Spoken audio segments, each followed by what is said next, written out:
Amén, hermanos. Vamos a darle toda lectura para la gloria de nuestro Señor Jesucristo. Para dar inicio a este mensaje que lleva por título Andar y aprender para la gloria del Señor Jesús. Mateo 9:13, todos juntos para la gloria del Señor Jesús. Andar pues y aprender qué cosa es misericordia quiero y no sacrificio, porque no he venido a llamar justos, sino pecadores a arrepentimiento. Lo que nosotros acabamos de leer, hermanos, son palabras de nuestro Señor Jesucristo. El Señor Jesús se encontraba en Capernaum y ahí el Señor Jesús caminando se encontró a un publicano, a Leví, por sobrenombre, es Mateo. Mateo, como le vimos, es el evangelio el cual él escribió. En Lucas y en Marcos también está escrito, y ahí sí dice el nombre de Leví. Me parece que Mateo estaba reconociendo en estos momentos el nombre que el Señor Jesús le había puesto, Mateo. El Señor se acercó a él estaba sentado, dice la palabra del Señor, sentado al banco de los públicos tributos. Y le dice el Señor, sígueme, y Mateo se levanta y le sigue. Ahí en Marcos, en Lucas también nos habla acerca de que Mateo hizo un banquete, hizo una grande comida. Aquí Mateo solamente está diciendo que el Señor se encontraba a la mesa. Tal parece que Mateo había hecho una comida, un gran banquete en honor al Señor Jesús, y así fue. Mateo estaba tan contento de haber escuchado esas palabras del Señor que le dijo, ven y sígueme, que él no lo dudó por ningún momento. Él sintió la presencia de Dios, él se levantó y le siguió. Dejó aquel empleo, dejó aquel trabajo y estuvo dispuesto a seguir al Maestro. Y fue tanto su gozo que Mateo hizo una grande comida. Y él estaba tan contento de lo que había recibido de las palabras del Señor, que también llamó a los publicanos, también llamó a sus compañeros de trabajo, y ellos asistieron juntamente con Mateo y el Señor Jesús ahí a esa casa.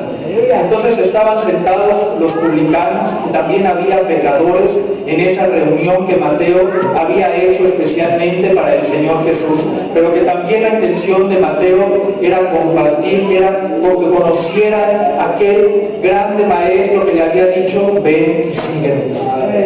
Pero como en todo, hermanos, también en cada momento estaban siguiendo al Señor Jesús unos hombres que eran denominados fariseos.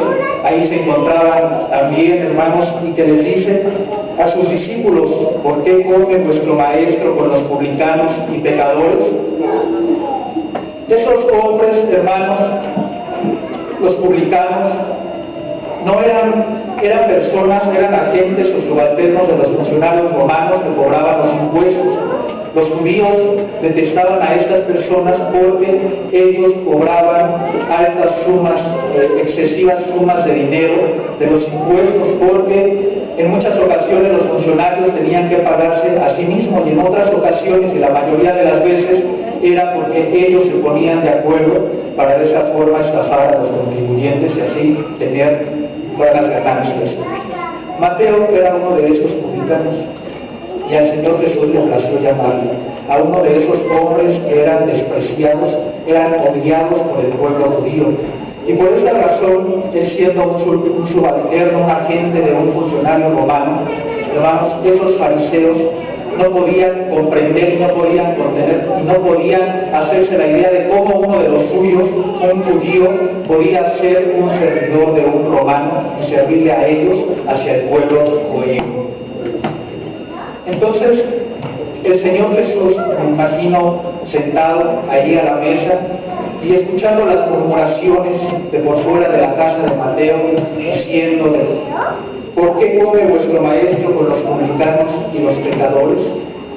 En muchas ocasiones el Señor ya había sido retado, ya había sido, hermanos, criticados por estos fariseos, y en esta ocasión el Señor quizá no se pudo aguantar, soportar, que estuvieran hablando de aquellas personas que habían ido a conocerle, y desde la ventana, desde la puerta, el Señor oyéndolo dice, los que están sanos no tienen necesidad de médicos sino los enfermos.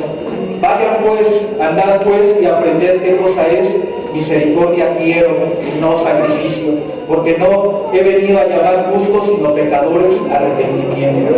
El Señor se levantó defendiendo a esas personas, aquellas mexicanos, hermanos, siendo también el Señor judío, el Señor, hermanos, se levantó defendiendo a aquellas personas.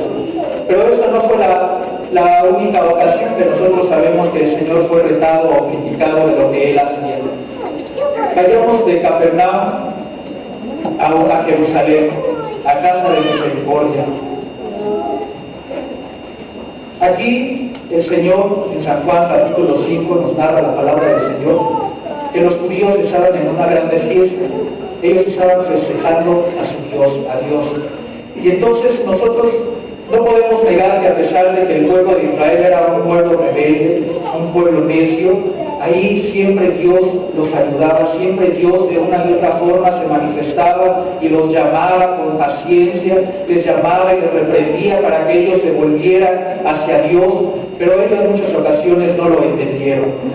Ellos se encontraban en esta fiesta, mientras que por otro lado, en un lugar cerca de la puerta del ganado, puerta de las ovejas, en un estanque, había y estaba rodeado por una grande multitud de cojos, de ciegos, de paralíticos, de ciegos, de enfermos, que esperaban que un ángel descendiera a ese estanque y removiera las aguas, para que después de haber sido removidas esas aguas, alguien pudiera alcanzar ese momento y ese evento, y al tocar estas aguas, al haberse introducido aquel estanque, esa persona iba a ser sana, aquel enfermo iba a poder ser sano. Pero afuera de aquella ciudad de Jerusalén venía un hombre, quizás un judío más para muchos de aquellos que se encontraban en aquel lugar. Iba subiendo a Jerusalén y en ese momento, hermanos, entraba por la puerta del ganado, por la puerta de las ovejas. Por ahí entraban esas ovejas que iban a ser sacrificadas para el holocausto, para el sacrificio hacia Dios. Y por esa puerta iba entrando el Cordero de Dios, iba entrando ese grande hombre que vino a quitar el pecado del mundo, Jesucristo, el Señor. Y pasando, hermanos, por aquel estanque llamado Betesda, que quiere decir casa de misericordia. Y por eso les decía de Capernaum, vámonos a la casa de misericordia, a ese estanque que quiere decir casa de misericordia. En este momento, hermanos, el Señor seguramente estaba mirando aquella escena, aquellos hombres gritando, aquellos hombres padeciendo, enfermos, paralíticos, ciegos. Y ahí, hermanos, estaba un hombre que hacía 38 años que estaba enfermo.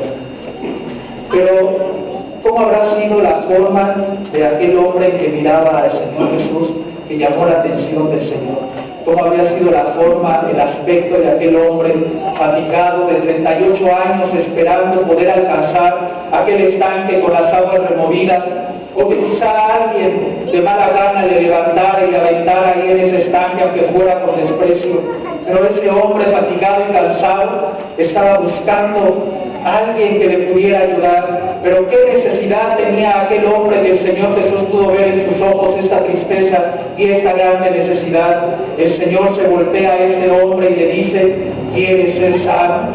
Este hombre, hermanos, voltea y ve al Señor Jesús y le dice: no tengo hombre que me meta en el estanque cuando el agua fuere revuelta, porque entre tanto que yo vengo, otros antes de mí han descendido. Esas fueron las palabras que el hombre le dijo al Señor Jesús. El Señor Jesús estaba viendo su condición. ¿Cómo ese hombre no quería ser sano? Claro que quería ser sano, por eso estaba ahí en aquel lugar. Pero el Señor quería probar esa fe, ese corazón de aquel hombre, y por eso le dice: ¿quieres tú ser sano? Aquel hombre lleno de aflicción le dice: Señor, tú sabes que yo quiero ser sano, solo estoy esperando que alguien venga a meterme, que siquiera, aunque sea con desprecio, me eche ahí a ese estanque y yo pueda ser sano. Entonces el Señor, con autoridad, con amor y con misericordia, le dice: levántate, toma tu lecho, eres ahora sano, gloria al Señor.